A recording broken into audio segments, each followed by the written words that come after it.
పాఠం పేరేంటంటే అంతటా అందరూ మారుమనసు పొందాలి. నేను చెప్పే పాఠం పేరేంటంటే అంతటా అందరూ మారుమనసు పొందాలి. మనం ఒకసారి వాక్య పఠనం ఆలోచన చేసినట్లయితే అపోస్తుల కార్యములు అపోస్తుల కార్యములు 17వ అధ్యాయము 30 వచ్చిన మనం ఆలోచన చేద్దాం. అపోస్తుల కార్యములు 17వ అధ్యాయము 30 వచ్చిన మనం చదువుకుందాం. అజ్ఞాన కాలములను దేవుడు చూచి చూడనట్టుగా ఉండెను. ఇప్పుడైతే అంతటను అందరూ మారు మనసు పొందవలెనని మనుషులకు ఆజ్ఞాపించుతున్నాడు. ఇక్కడ మంచి పదాన్ని ఉపయోగించాడండి అపోస్తుడైనటువంటి పౌలు. మంచి పదాన్ని ఉపయోగించాడు. అంతటా అందరూ అనే పదాన్ని మనం ఇక్కడ చూడగలుగుతున్నాం. అంతటా అందరూ అంటే అంతటా అందరంటే ఏ దేశంలో ఉన్న వారైనా, అమెరికాలో ఉన్న వారందరూ, దుబాయ్లో ఉన్నటువంటి వారందరూ, కువైట్లో ఉన్నటువంటి వారందరూ, అందరూ అంటే అదేవిధంగా మన భారతదేశం 28 రాష్ట్రాలు అనుకుంటా ఇంచుమించు. కొత్తగా కొన్ని రాష్ట్రాలు ఏర్పడినాయి. భారతదేశంలో ఉన్న వారందరూ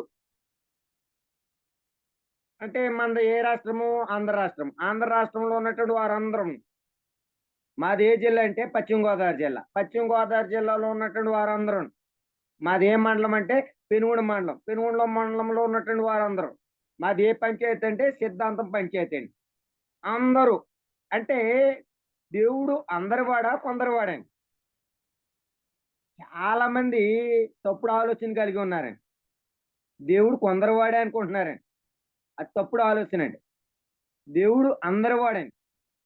అందుకని ఇక్కడ అంటున్నాడు అంతటా అందరూ మారు మనసు పొందవలనని మనుషులకు ఆజ్ఞాపించుతున్నాడు. దేవుడైతే అజ్ఞాన కాలం మందు చూచి చూడనట్టు గుడిచిపెట్టేశాడంటండి. ఇప్పుడైతే మన కాలంలో అందరూ అంతటా మారు మనసు పొందాలి. ఏ భేదం లేదండి. అందరం మారు మనసు పొందాలన్నదే దేవుని యొక్క ఆలోచన. అయితే మనం ఈ పాఠాన్ని ఆలోచించే ముందు ఒక మొదటి పాయింట్ ఆలోచన చేద్దామండి. పాఠం పేరేంటంటే అంతటా అందరూ మారు మనసు పొందాలి. మనం వాక్యం పట్టణం చదువుకున్నాం. అపోస్తుల కార్యములు 17వ అధ్యాయము 30వ వచనం. అయితే మొదటి పాయింట్ మనం ఆలోచన చేసినట్లయితే నరుణ్ణి ఎలా నిర్మించి ఉన్నాడు మనం ఒకసారి ఆలోచన చేద్దామండి. దేవుడు మానవాళిని ఎలా నిర్మించి ఉన్నాడు మనం ఒకసారి ఆలోచన చేసినట్లయితే ఆదికాండము మొదటి అధ్యాయము 26, 27 వచ్చిన మనం చూసినట్లయితే ఆదికాండము మొదటి అధ్యాయము 26, 27 వచ్చిన మనం చూసినట్లయితే దేవుడు తన స్వరూపమందు నరుని సృజించెను. దేవుని స్వరూపమందు వారిని సృజించెను. స్త్రీని గాను పురుషుని గాను వారిని సృజించెను. అంటే దేవుడు స్వరూపం అందే సృజింపబడ్డామండి. స్వరూపం అంటే చాలా మంది ఎలా ఆలోచన చేస్తున్నారంటే మనకు ఎలాగైతే ఉన్నామో అలాగ ఉంటాడు దేవుడు అని ఆలోచన చేస్తున్నారు. మనకు 2 కళ్ళు ఉన్నాయనుకో దేవుడికి 2 కళ్ళు ఉన్నాయని, మనకు 2 చెవులు ఉన్నాయనుకో దేవుడికి 2 చెవులు ఉన్నాయని, మనకు నోరు ముక్కు ఉన్నదనుకో మన దేవుడికి నోరు ముక్కు ఉన్నదని, మనకు కాళ్ళు చేతులు ఉన్నాయనుకో మా దేవుడికి కాళ్ళు చేతులు ఉన్నాయని, మనకు శరీరం ఉన్నదనుకో అలాగ ఆలోచన చేస్తున్నారండి. అంటే స్వరూపం అంటే అలా ఆలోచన చేస్తున్నారండి. కానీ ఇక్కడ మనం చూసినట్లే మన పోలుకు చొప్పున నరులను చేయదమన్నాడు. అంటే దేవునికి ఏ గుణమైతే ఉన్నదో దేవునికి ఏ గుణమైతే ఉన్నదో ఆ గుణం చొప్పున మనల్ని సృజించి ఉన్నాడు. అంటే గుణం అనగా పోలిక అనగా గుణము, స్వభావ లక్షణాలు మాట. గుణము అనగా పోలిక అనగా గుణము. మనమందరం తన పోలుకు చొప్పున నిర్మించి ఉన్నాడో సృజించి ఉన్నాడో. అంటే తనకి ఏ గుణమైతే ఉన్నదో ఆ గుణాలు కలిగినటువంటి వ్యక్తిగా సృజించి ఉన్నాడండి. అంటే దేవుడు మానవాళిని ఎన్ని భాగాలుగా సృజించి ఉన్నాడండి? ఇది ఆలోచన చేయాలండి. తండ్రి అయినటువంటి దేవుడు మానవాళిని ఎన్ని భాగాలుగా సృజించి ఉన్నాడో మనం ఒకసారి చూసినట్లయితే ఆదికాండము, ఆదికాండము 2వ అధ్యాయము 7వ వచనం మనం చూసినట్లయితే ఆదికాండము 2వ అధ్యాయము 7వ వచనం మనం చూసినట్లయితే దేవుడైన యెహోవా నేల మట్టితో నరుని నిర్మించి వాని రాస్కారంధ్రములలో జీవవాయువునొదగా నరుడు జీవాత్మ అయును అంటున్నాడండి. అంటే దేవుడు మానవాళ్ళని ఎలా సృష్టించాడంటే నేల మట్టితో. నేల మట్టి అనగా శరీరము, జీవవాయువు అనగా ఆత్మ. అంటే దేవుడు మానవాళిని 2 భాగాలు కలిగినటువంటి వ్యక్తిగా సృష్టించాడండి.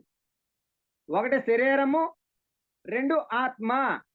అయితే మనం చదువుకోబడినటువంటి వచనంలో ఆదికాండం 1వ అధ్యాయం 26వ వచనం ప్రకారంగా తనకు ఒక పోలుకు చొప్పున మనల్ని సృజించి ఉన్నాడండి. అంటే దేవుడికి ఏ గుణాలు అంటే దేవుడు ఈ యథార్థమైనటువంటి హృదయం కలిగినటువంటి వాడండి.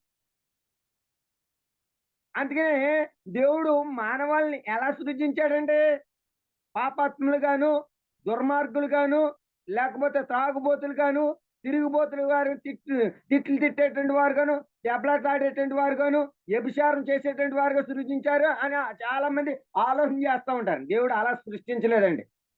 తండ్రి అయినటువంటి దేవుడు మానవాళిని అలా సృష్టించలేదండి. దేవునికి ఈ యథార్థమైనటువంటి హృదయం ఉన్నదండి. ఆ గుణము ఒక గుణం ఏంటంటే దేవుడు మానవాళిని ఎలా సృజించాడంటే యథార్థవంతులుగానే సృజించాడండి. దేవుడు నన్ను ఇలా తాగుమోతుగా సృజించాడు, లేకపోతే నన్ను తిరుగుబోతుగా సృజించాడు, నేను దెబ్బలాటైతే పొగరమోతుగా సృష్టించాడు, ఇలాగని ఆలోచన చేస్తాడు. దేవుడు అలాగే ఎవరిని పేదవాడు గాను, ధనవంతుడు గాను ఎవరిని అలా సృష్టించలేదండి. మన ప్రవర్తన బట్టే ఆ గుణాలు మనలోకి వస్తూ ఉంటాయండి.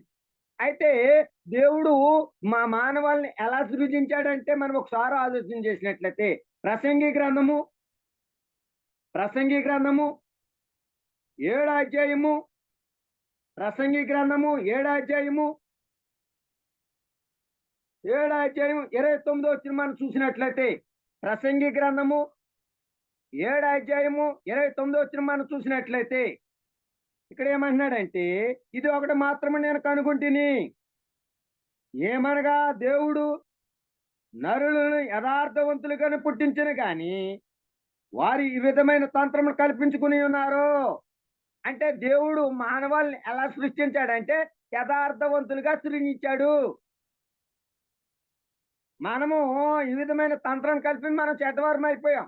దేవుడు పుట్టుకతోనే చూడండి, ఒక సంవత్సరం పిల్లోడు మనం చూసినట్లయితే 5-6 నెలల నుండి 2-3 సంవత్సరాల దాకా మనం చూసినట్లయితే పిల్లలకి ఎటువంటి ఆలోచనలు ఉండవండి. చాలా దేవుని స్వభావం కలిగినటువంటి వారు దేవుడు ఎలా సృష్టించాడో అలాగే ఉంటారండి. అక్కడ నుండి 5వ సంవత్సరం వచ్చి నుండి మారిపోతారండి. మనమే తిడతం నేర్పిస్తామండి, మనమే దొంగతనం నేర్పిస్తామండి, మనమే అబద్ధం ఆడతామని తిట్టిస్తామండి, మనమే పెద్దవాళ్ళని దూషించేటట్టుగా చేస్తామండి. మన యొక్క స్వభావం బట్టి కానీ దేవుడు ఎలా సృష్టించాడు మనల్ని? యథార్థవంతులుగా సృష్టించాడు. మొదటి పాయింట్ మనం ఆలోచన చేసాం. ఏమని? నరుణ్ణి ఎలా నిర్మించాడంటే దేవుడు తన పోలిక చొప్పునే మనల్ని సృజించాడు. శరీరము, ఆత్మని ఆలోచించాం. దేవుడు మానవాళ్ళని ఎలా సృజించాడంటే యథార్థవంతులుగా సృష్టింపబడినటువంటి వారు ఏమైపోరండి? అందరూ పాపులండి. దేవుని యొక్క గ్రంథం చెప్తున్నాయి, సృష్టింపబడినటువంటి ప్రతి మానవుడు దేవుని పోలిక చొప్పున యథార్థవంతులుగా దేవుడు సృష్టిస్తే అందరూ కూడా ఏమైపోయారంటే భూమి మీదకి వచ్చినటువంటి ప్రతి మానవుడు పాపులైపోయారండి. మనం ఒకసారి చూసినట్లయితే వాక్యపట్నం మనం ఒకసారి చూసినట్లయితే రోమపత్రిక, రోమిలకు రాసినటువంటి పత్రిక 3వ అధ్యాయము 9వ వచనం మనం చూసినట్లయితే, రోమపత్రిక 3వ అధ్యాయము 9వ వచనం మనం చూసినట్లయితే 3వ అధ్యాయము 9వ వచనం మనం ఒకసారి చూసినట్లయితే ఇక్కడ ఏమంటున్నాడంటే అలాగైనా ఏమందము మేము వారికంటే శ్రేష్ఠులమా, తక్కువ వారమా? ఎంత మాత్రము కాము. యూదులేమి, గ్రీకు దేశస్థులేమి, అందరూ పాపములోనై ఉన్నారని ఇంతకుముందు దోషారోపణ చేసి ఉన్నాను. అయితే యూదులకి ఒక అతిశయం ఉన్నదండి.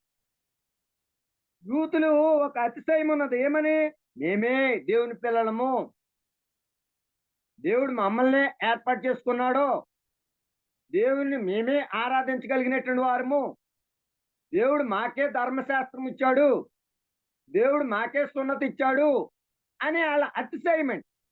కానీ అపోస్తుడైనటువంటి పౌలు ఏమన్నాడంటే, యూదులేమి, ఇటు గ్రీకు దేశస్తులేమిటి, సున్నతి పొందినటువంటి వారేంటి, అన్యజనులేంటి, అందరూ పాపం, అందరూ అన్నాడు. అందుకని నా వాక్య పట్టణంలో ముందుగానే అందరూ, అంతటా అందరూ మారు మనసు పొందాలి. ఇక్కడ ఏమన్నాడంటే, పుట్టినటువంటి ప్రతి మానవుడు ఏ దేశంలో అయినా సరే, ఎక్కడ పుట్టినప్పటికైనా భూమి మీద పుట్టినటువంటి ప్రతి వ్యక్తి కూడా ఏంటంటే పాపులు.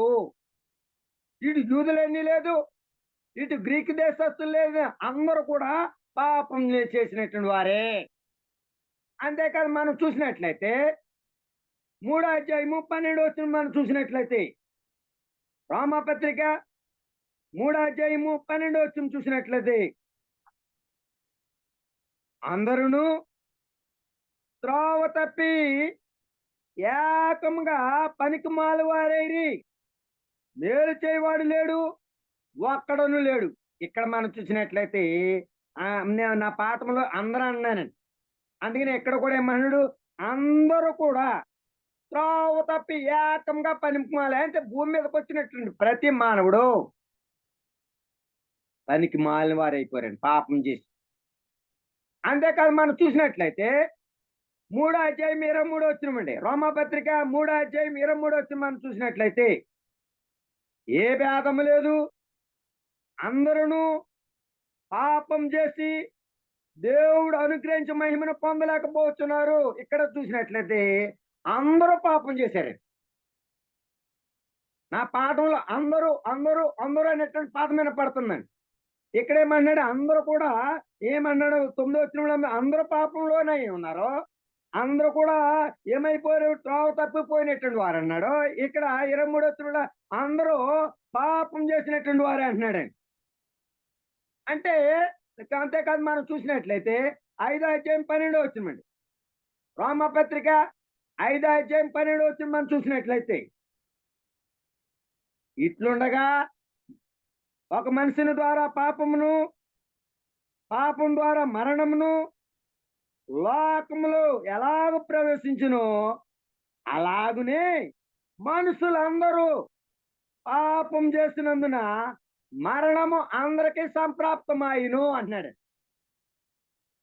అంటే మన పాఠంలో 2వ పాయింట్ గా మనం ఏం చూస్తున్నాం అంటే, అందరూ పాపులని మనం చూస్తున్నామండి. ఏ మానవుడు కూడా నీతిమంతుడిగా లేడండి, అందరూ కూడా ఏమైపోయారండి, పాపులే అని చెప్తున్నారండి.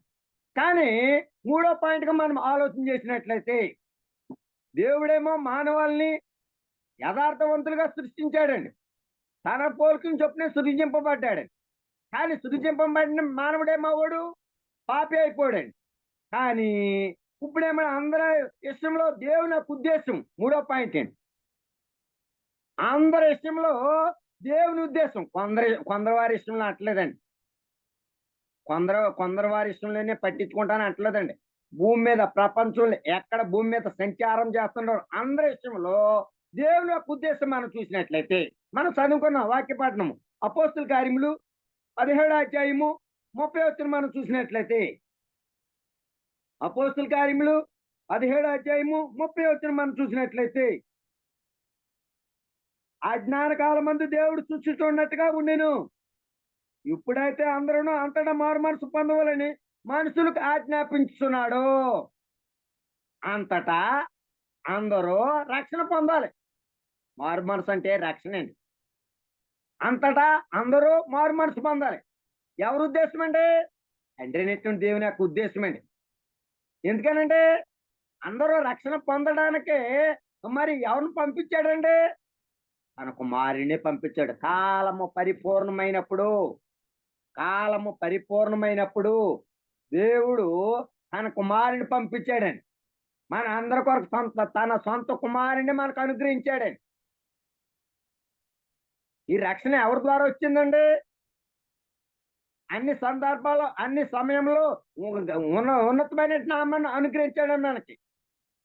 మొదటి స్థానం ఇచ్చాడండి యేసుప్రభు గారికి. యేసుప్రభు తన సొంత కుమారునే మనకు అనుగ్రహించాడండి రక్షణ పొందడానికి. అందరూ అంతటా మారు మనసు పొందడానికి ఎవరు వచ్చారంటే తన కుమారునే మన అందరి కొరకు బలియాగం చేసేసాడు. అంతేకాదు, మనం ఒకసారి ఆలోచన చేసినట్లయితే తిమోతి రాసినటువంటి మొదటి పత్రిక 2వ అధ్యాయము 4వ వచనమండి. తిమోతి రాసినటువంటి పత్రిక 2వ అధ్యాయము 4వ వచనం. ఆయన మనుషులందరూ రక్షణ పొంది సత్యం కూర్చున్న అనుభవ జ్ఞానం గల వారే ఉండవాలని హెచ్చరిస్తున్నాడు. ఇక్కడ మనం చూసినట్లయితే మనుషులందరూ రక్షణ పొందాలని. ఈ భూమి మీద మానవుడు ఎక్కడైతే సంచారం చేస్తున్నాడు, ఆ దేశానికి చెందినటువంటి వాడు, ఈ దేశానికి, ఈ ప్రాంతానికి చెందినటువంటి వాడు, ఈ కులానికి చెందినటువంటి వాడు, ఈ మతానికి చెందినటువంటి వాడు అని ఏం భేదం లేదండి. మనుషులందరూ రక్షణ పొందాలన్నదే దేవుని యొక్క ఆలోచన. అందుకనే ఇక్కడ మనం 3వ పాయింట్గా మనం ఆలోచన, అందరి విషయంలో దేవుడు ఏ ఉద్దేశాన్ని కలిగి ఉన్నాడంటే అందరూ అంతటా మారు మనసు పొందాలని దేవుడు తన సొంత కుమారుని మనకు అనుగ్రహించాడు. ఆయన ద్వారా మనమందరూ కూడా ఏమవ్వాలంటే అందరూ మారు మనసు పొందాలి, అందరూ రక్షణ పొందాలన్నది దేవుని యొక్క ఆలోచన. అయితే మనం ఒకసారి ఆలోచన చేసినట్లయితే 4వ పాయింట్గా మనం చూసినట్లయితే అందరి కొరకు ఎవరు చనిపోయారండి? యేసు ప్రభు చనిపోయాడండి. అందరి కొరకు ఎవరు చనిపోయారంటే అందరి కొరకు. మర్చిపోతుంది ఆ పాఠంలో అందరూ మారు మనసు పొందాలన్నదే ఆలోచన, దేవుని యొక్క ఆలోచన. అందుకని అందరూ అనేటువంటి పదాన్ని ఎక్కువగా లేఖనాల ద్వారా చూపిస్తున్నాను. అంతేకాదు, అందరి కొరకు క్రీస్తు చనిపోయి అందరిని బ్రతికించాడు. ఎంత గొప్ప చిత్రం చూడండి. లోకంలో ఉన్నటువంటి వారు అందరి కొరకు యేసు ప్రభు చనిపోయి అందరిని బ్రతికించాడు. ఎంత గొప్పతనం చూడండి. యేసు ప్రభు యొక్క మరణం ద్వారా ఈ లోకంలో ఉన్నటువంటి ప్రతి మానవుడు బ్రతికేటువంటి అవకాశాన్ని ఇచ్చాడు. ఒకప్పుడు దేవుని దృష్టికి మనమందరం కూడా చచ్చిపోయినటువంటి వారమండి. కానీ యేసు ప్రభు యొక్క మరణం ద్వారా, చనిపోవడం ద్వారా ఏమొచ్చిందంటే మన అందరం బ్రతికేటువంటి అవకాశం వచ్చిందండి. మనం ఒకసారి ఆలోచన చేసినట్లయితే ఎఫెసీ రాసినటువంటి పత్రిక 2వ అధ్యాయము 1వ వచనం చూసినట్లయితే, ఎఫెసీ రాసినటువంటి పత్రిక 2వ అధ్యాయము 1వ వచనం మనం చూసినట్లయితే, మీ అపరాధముల చేతను పాపముల చేతను మీరు చచ్చిన వారై ఉండగా ఆయన మిమ్మును క్రీస్తుతో కూడా బ్రతికించెను. అంటే మానవుడు ఎలాగున్నాడంటే పాపిగానే ఉన్నాడండి. పాపం చేత, అపరాధం చేత చచ్చిపోయినటువంటి వారు మట్టండి. మనమందరూ కూడా చచ్చిపోయినటువంటి మనలందరూ కూడా ఆయన మిమ్మును, ఆయన అంటే తండ్రి అయినటువంటి దేవుడు, మిమ్మును క్రీస్తుతో కూడా బ్రతికించెను. ఎంత నెంబర్ 1 ఆలోచన చూడండి దేవుని యొక్క ఆలోచన. ఆయన మన అందరి కొరకు యేసు ప్రభువుని పంపించి ఆయన మన అందరికి చనిపోవడం వల్ల అందరూ కూడా ఆయన ద్వారా బ్రతికినామంటండి. ఎవరి ద్వారా అండి? యేసు ప్రభు ద్వారా. అంతేకాదు, మనం ఒకసారి వచ్చిన మనం చదువుకుందాం. కొరింథీ రాసినటువంటి మొదటి పత్రిక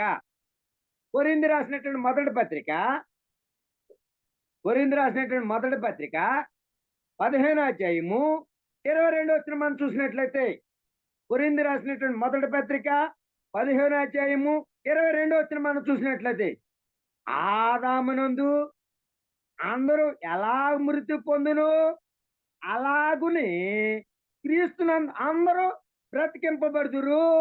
అందరూ. ఎవరి ద్వారా పాపం వచ్చిందంటే ఆదాము ద్వారా. ఎవరి ద్వారా మరణం వచ్చిందంటే ఆదాము ద్వారా. ఇప్పుడు అందరూ కూడా ఎవరి ద్వారా బ్రతికే అవకాశం వచ్చిందండి? యేసు ప్రభు ద్వారా. యేసుప్రభు ద్వారా మనము బ్రతికించబడ్డామండి.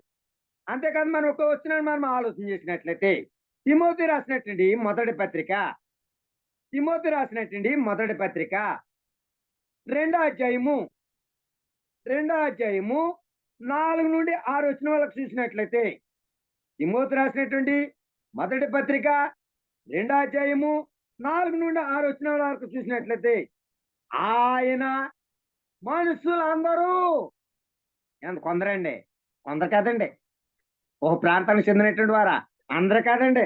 ఏమంటున్నాడు? మనుషులందరూ,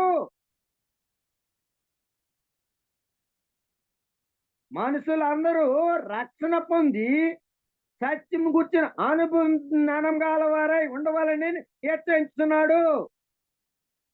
అంటే మనుషులందరూ కూడా రక్షణ పొందాలని. అంతేకాదు 6 వచనం మనం చూసినట్లే, 5 వచనం దేవుడు ఒక్కడే, దేవునికి నరులకు మధ్యవర్తి ఒక్కడే, ఆయన క్రీస్తు నరుడు. ఈయన అందరి కొరకు, ఎవరి కొరకు?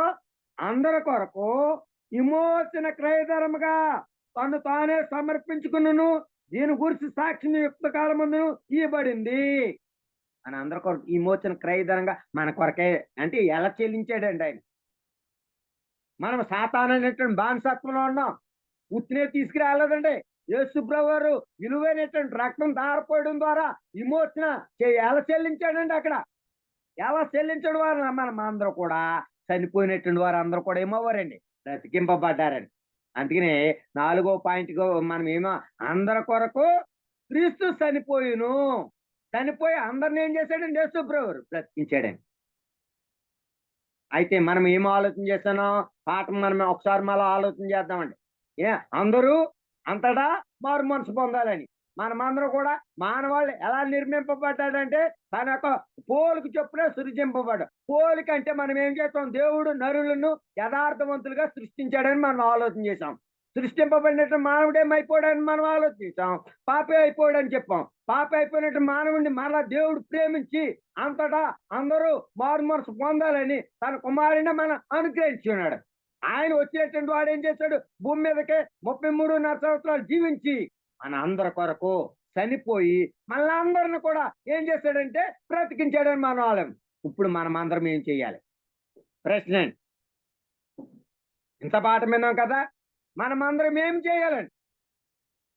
ఏం చేస్తే మనము దేవుని యొక్క సంకల్పంలోకి రాగలమండి? మనం ఒకసారి ఆలోచన చేసినట్లయితే అపోస్తుల కార్యములు, అపోస్తుల కార్యములు 2వ అధ్యాయము 38-39 వచనాలు మనం చూసినట్లయితే, అపోస్తుల కార్యములు 2వ అధ్యాయము 38-39 వచనాలు మనం చూసినట్లయితే, పేతురు మీరు మారు మనసు పొంది పాప క్షమాపణతో ప్రతి వాడును యేసుక్రీస్తు నామమున బాప్తిసం పొందుడి, అప్పుడు మీరు పరిశుద్ధాత్మను వరమున పొందుదురు. ఈ వాగ్దానము మీకును మీ పిల్లలకును దూరస్తులందరికీ, అనగా ప్రభు అయిన మన దేవుడు తన యొద్ద పిలిచిన వారందరికీ చెందునని వారితో చెప్పాను. కొందరికండి, అందరికేనండి ఈ వాగ్దానం. పలానా మతం వారికి అన్నాడండి, పలానా జాతి వారికి అన్నాడండి. అక్కడ గ్రంథములు ఎక్కడ కూడా అలా రాయబడలేదండి. అందుకనే ఈ గ్రంథము పరిశుద్ధమైనటువంటి గ్రంథం అంటున్నారండి. అందరూ ఏం చేయాలంటే మారు మనసు పొంది పాపాలు కడుక్కోవడానికే పాప క్షమాపణ నిమిత్తము యేసుక్రీస్తు నామమున బాప్తిసం పొందాలండి. అప్పుడే దేవుని పిల్లలమండి. అప్పుడే మనం దేవుని యొక్క సంకల్పం బాప్తిసం పొందడం ద్వారా మాత్రమే. ఇది మత మార్పిడి ఏం కాదండి. మతం అనుకుంటున్నారండి చాలా మంది క్రైస్తవులు కూడా. అర్థం కావట్లేదండి. మేము మతం తీసుకున్నాం. మతం మతం కాదండి, ఇది మార్గము. దేవుని యొక్క సంకల్పంలో రావడానికి మార్గం ఇచ్చాడండి దేవుడు. బాప్తిసం అనేది మార్గం అండి. ఇది దేవుని యొక్క పిల్లలుగా పుట్టడానికండి. చనిపోయినటువంటి వారిని యేసుప్రభు బ్రతికించాడు గనక ఆ బ్రతికింపబడినటువంటి వాడు ఏం చేయాలంటే బాప్తిసం పొందాలి. ఏం చేయాలంటే బాప్తిసం పొందాలి. అంతేకాదు మనం ఒకసారి ఆలోచన చేసినట్లయితే భూమి మీద ఒక సత్యాన్ని మనం ఒప్పుకోవలసి ఉన్నది. భూమి మీద మనం ఒక సత్యాన్ని ఒప్పుకోవాల్సి ఉన్నది. ఏంటంటే ఆ సత్యము యేసుప్రభువుని అందరూ కూడా అంగీకరించాలి. అందరూను. నా పాటలో ఏ మాట ఉపయోగించానంటే అందరూ అందరూ అనేటువంటి పదాన్ని ఉపయోగిస్తానండి. కొందరిని అంటున్నాడండి, అందరూ కూడా భూమి మీద ఉన్నటువంటి ప్రతి మానవుడు యేసుప్రభు యొక్క మరణం చాలా విలువైనది. అందరూ కూడా నోటితో ఒప్పుకోనాలి. రోమపత్రిక 10వ అధ్యాయము 9వ వచనం చూసినట్లయితే, రోములకు రాసినటువంటి పత్రిక 10వ అధ్యాయము 9వ వచనం మనం చూసినట్లయితే, 10వ అధ్యాయం 9వ వచనం చూసినట్లయితే, అదేమనగా యేసు ప్రభువుని నీ నోటితో ఒప్పుకుని దేవుడు మృతుల్లో నుండి ఆయన లేపినని నీ హృదయమందు విశ్వాసించినడలా నువ్వు రక్షింపబడదువు. ఎంత విలువైనట్టు మాట అండి. ఈ భూమి మీద మనం ఏం చేయాలంటండి, యేసు ప్రభు నీ నోటితో ఒప్పుకోవాలి. యేసు ప్రభువు, యేసు అనగా రక్షకుడు, ప్రభువు అన్న రాజు, నోటితో ఒప్పుకోనాలి. చాలా మంది క్రైస్తవులకి బాప్తిసం పొందినటువంటి క్రైస్తవులకి యేసు ప్రభు వారు రాజు అయి ఉన్నాడు, ఆ రాజ్యంలో చేర్చబడాలన్న సంగతి తెలియదండి. ఈ ఇండ్ల పరిపాలన వస్తుందండి, యేసు ప్రభు రాజుగా రాబోతున్నాడండి, ఆ రాజ్యంలోకి మేము వెళ్తామండి. ఇది తప్పుడు బోధ అండి. బైబిల్లో భయంకరమైనటువంటి బోధ అండి, భయంకరమైనటువంటి బోధ అండి. అందుకనే ఒప్పుకోలు చాలా మందికి మేము కూడా ముచ్చుడు బాప్తిసం పొందేశామండి, క్రీసాంగ్ వాళ్ళు ఎలాగ ఇస్తున్నారు అలాగే ఇస్తున్నారండి, మా పెంతుకొస్తే వాళ్ళు ఇస్తున్నారండి, మా లోదరొండ వాళ్ళు ఇస్తున్నారండి, వాళ్ళు ఇస్తున్నారు, బైబిల్ మిషన్ వాళ్ళు ఇస్తున్నారండి, వాళ్ళు ఇస్తున్నారని చెప్తున్నారండి. కానీ ఒప్పుకోలు ఉండదండి వాళ్ళకి. ఒప్పుకోలు ఏంటో తెలియదండి. పాపాలు కడుక్కోవాలండి. మనం యేసు ప్రభు దేవుని యొక్క కుమారుని నొప్పుకోవాలండి. యేసు అనగా రక్షణ యేసు ప్రభు నిన్ను నోటితో ఒప్పుకోనాలి. అప్పుడు నువ్వు హృదయమందు విశ్వాసించాలి, మనుషులందరూ ఎదుట ఒప్పుకోనాలండి సత్యాన్ని. అందుకనే మత్తయి సువార్త 10వ అధ్యాయంలో 32వ వచనంలో 36వ వచనంలో అంటాడు, మనుషులు ఎదుట ఎవడైతే ఒప్పుకుంటాడో నన్ను, పరలోకమందు నా తండ్రి ఎదుట నేను ఒప్పుకుంటాను. మనుషులు ఎదుట నన్ను ఎవడైతే ఒప్పుకున్నాడో పరలోకంలో నా తండ్రి ఎదుట మోకం తిప్పేసుకుంటానండి. యేసుప్రభు చెప్పాడండి. ఆయన బ్రతుకుండగా మాట్లాడినట్టు మాట్లాడండి. అందుకని మనం ఏం చేయాలంటే, మనమందరం ఏం చేయాలంటే బాప్తిసం పొందాలండి.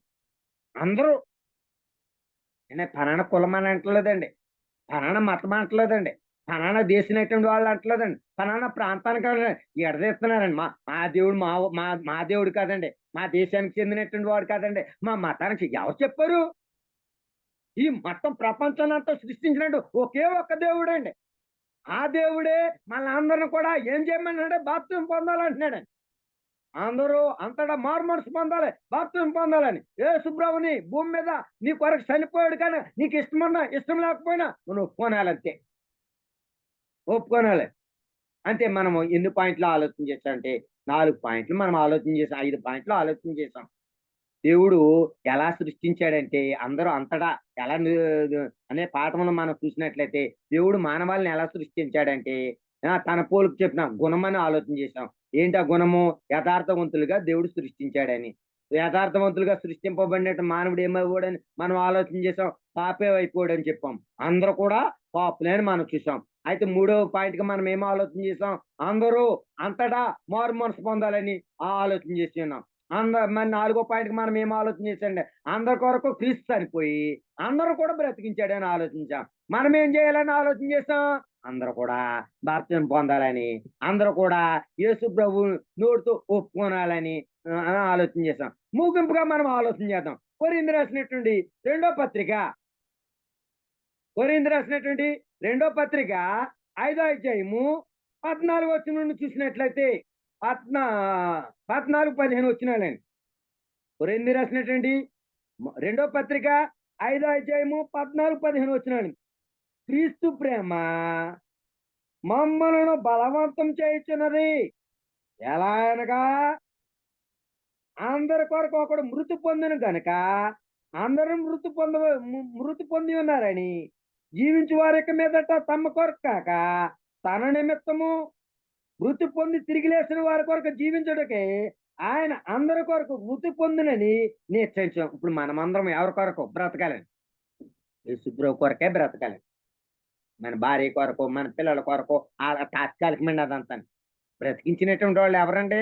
చచ్చిపోయినటువంటి వారిని ఎవరు బ్రతికించాడు? యేసుప్రభు వారు. ఆయన కొరకే మనం అంత గొప్ప కార్యం చేశాడు కదా, ఆయన కొరకు మనం బ్రతకాలంటున్నాడు కదా. మరి ఎవరి కార్యాలు చేస్తున్నాం మనం బ్రతకుండగా భూమి మీద? నీకు 50 సంవత్సరాలు, 60 సంవత్సరాలు, 70 సంవత్సరాలు, 80 సంవత్సరాలు ఆయుష్కాలం ఇస్తున్నాడు. ఎవరు పనులు చేస్తున్నాం మనము? అందరూ కూడా ఎవరి కార్యాలు చేసుకుంటున్నారండి? ఎవరి కుటుంబ కార్యక్రమాలు వాళ్ళే చేసుకుంటున్నారండి. దేవుని కార్యక్రమాలు ఎవరు చేయట్లేదండి. అందుకనే ఫిలిప్పి రాసినటువంటి పత్రిక రెండో అధ్యాయము రెండో అధ్యాయము ఫిలిప్పి రాసినటువంటి పత్రిక రెండో అధ్యాయము 21 వచనమండి. ఫిలిప్పి రాసినటువంటి పత్రిక రెండో అధ్యాయము 21 వచనం. అందరూ తమ సొంత కార్యములనే చూసుకుంటున్నారు కానీ యేసు కార్యములు చూడరు. అందరూ అంటే బాప్తిసం పొందినటువంటి ప్రతి వ్యక్తి కూడా ఏం చేస్తున్నాడండి? ఎవరి పనులు లెక్క పెట్టుకుంటున్నారు? మన సొంత కార్యాలే, భౌతిక సంబంధమైన కుటుంబ కార్యక్రమాలే చేసుకుంటున్నాం. మరి దేవుని కార్యక్రమాలు ఎవరు పట్టించుకుంటారండి? ఎవరు చేస్తారండి? బాప్తిసం పొందిన తర్వాత మనమందరం కూడా మన సొంత కార్యం మాత్రమే కాకుండా దేవుని కార్యక్రమాలు కూడా చూడాలండి. ఈ దినమంతా నేను పనికెళ్ళానండి. చాలా అలిసిపోయిందండి. జస్ట్ ఒక్క నిమిషంలో కలుసుకోగలిగిన జూమ్‌లోనండి. అయ్యో! నేను వాక్యం చెప్పేటువంటి అవకాశం ఉంటదా? ఉండదా? అని పరుగున వచ్చేసానండి. పరుగున వచ్చేసి జూమ్‌లో అటెండ్ అవ్వానండి. ఎవరి కార్యాలు ఏంటి? నా కార్యాలు కాదండి. భౌతికంగా కష్టపడ్డాను. 7 గంటలు కష్టపడ్డానండి. ఎంతసేపండి? అరగంటండి దేవుని యొక్క కార్యక్రమాలు. జూమ్‌లో అయ్యో! మా కుటుంబం వస్తారు, మా అన్నలు వస్తారు, మా తమ్ముళ్ళు వస్తారు, వాళ్ళకి వాక్యం చెప్పాలి అని ఆలోచనతో పరుగున వచ్చేసి ఎవరి కార్యాలు చేశాను? దేవుని కార్యాలు. అందుకనే మన సొంత కార్యాలే కాదండి, దేవుని కార్యాల పట్ల మనకు కూడా శ్రద్ధ ఉండాలి. అందుకనే తండ్రి అయినటువంటి దేవుడు అందరూ అంతటా మారు మనసు పొందాలని దేవుడు చూస్తున్నాడు. దేవుని యొక్క ఉద్దేశం అండి. అజ్ఞాన కాలం అయితే దేవుడు చూచి చూడనట్టు కూర్చోబెట్టేశాడండి. మన కాలంలో అందరూ అంతటా మారు మనసు పొందాలి. అందరూ అంతటా మారు మనసు పొందాలి. మన సువార్తను ప్రకటించాలి. సువార్త అందరికి ప్రకటించాలండి. వినకపోయినా మన సువార్త నమ్మిన వాడు రక్షింపబడును, నమ్మని వానికి శిక్ష విధింపబడును అని దేవుని వాక్యం చెప్తుంది. ఆలోచన చేయండి. దేవుని యొక్క పాఠాలు, మన విలువైనటువంటి పాఠాలు మనం నేర్చుకోగలుగుతున్నాం. ఈ గొప్ప అవకాశం ఇచ్చాడండి జూమ్ ద్వారా మాట్లాడేటండి. మన జూమ్ లో ఉన్నటువంటి వారందరం కూడా పరిచయం చేయాలి. చక్కగా సహోదరులు వచ్చి విలువైనటువంటి పాఠాలు చెప్తున్నారు, నేర్చుకుందాం అని మన అందరికి తెలుసున్నటువంటి వారందరూ పరిచయం చేయాలి. ఇట్లాంటి అవకాశాన్ని తేజ గారి కుటుంబం ద్వారా మాకు అనుగ్రహింపబడింది. వారి కొరకు, వారి కుటుంబం కొరకు, అందరి కొరకు ప్రార్థన చేయాలి. ఇటువంటి అవకాశం ఇచ్చినట్టు సహోదరులు కూడా ప్రత్యేకమైనటువంటి వందనాలు తెలియజేసుకుంటున్నాం. అందరూ కూడా వందనాలండి.